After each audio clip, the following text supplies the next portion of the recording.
মোৰ বিপ্লৱৰ নাম ভাৰত, মোৰ অস্তিত্বৰ নাম সনাতন, মোৰ জাতিৰ সেনানী মই, মোৰ মাটিৰ প্ৰহৰী মই, অক্লান্ত পৃথিৱীৰ দৰে মই ঘূৰিবই লাগিব।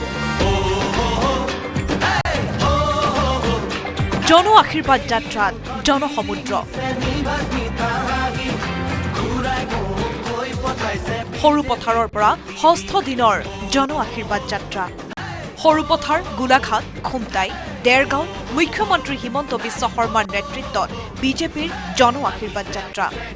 যাত্ৰাৰ আৰম্ভৰ পূৰ্বে মুখ্যমন্ত্ৰীয়ে ক'লে, জন আশীৰ্বাদ যাত্ৰাত নকৰো কোনো ৰাজনৈতিক মন্তব্য।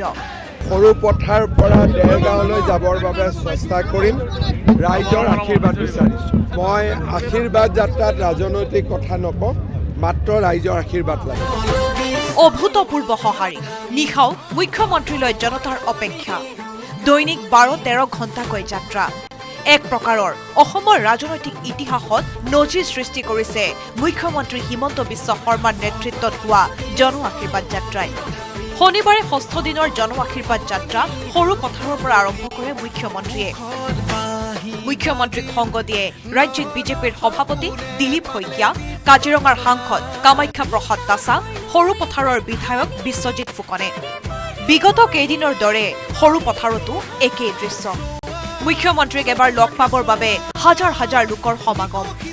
মুখ্যমন্ত্ৰীক পিন্ধাইছে গামোচা, পুষ্পবৃষ্টিৰে আদৰিছে মুখ্যমন্ত্ৰীক। জনতাৰ স্বতঃস্ফূৰ্ত সঁহাৰি, জনতাৰ আশীৰ্বাদত অভিভূত মুখ্যমন্ত্ৰী হিমন্ত বিশ্ব শৰ্মা।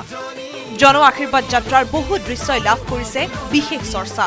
দৌৰি দৌৰি মুখ্যমন্ত্ৰীক আশীৰ্বাদ দিবলৈ আহিল এগৰাকী মহিলা। মুখ্যমন্ত্ৰীক হাতত ধৰি আশীৰ্বাদ মহিলাগৰাকীৰ।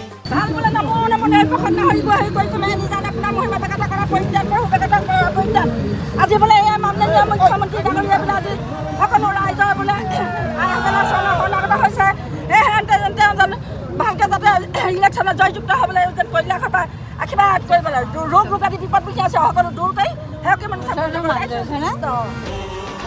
মুখ্যমন্ত্ৰীক সাক্ষাতৰ বাবে আহিল এজন দিব্যাংগ। মুখ্যমন্ত্ৰীৰ সৈতে কথা পাতিলে দিব্যাংগজনে।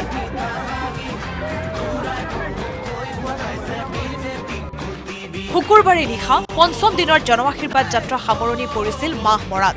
মাহমৰাত নিশাও জনতাৰ সমাগম। হাজাৰ হাজাৰ লোকৰ আশীৰ্বাদ মুখ্যমন্ত্ৰী ডক্টৰ হিমন্ত বিশ্ব শৰ্মাক।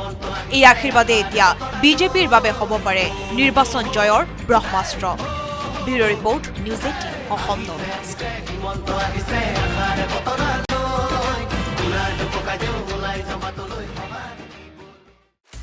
আপুনি বিচৰা বাতৰি পাব কেৱল নিউজ 18 এপত। নিউজ 18 এপ ডাউনলোড কৰিবলৈ স্কেন কৰক এই QR কোড। গুগল প্লে ষ্টৰতো পাব এই নিউজ 18 এপ।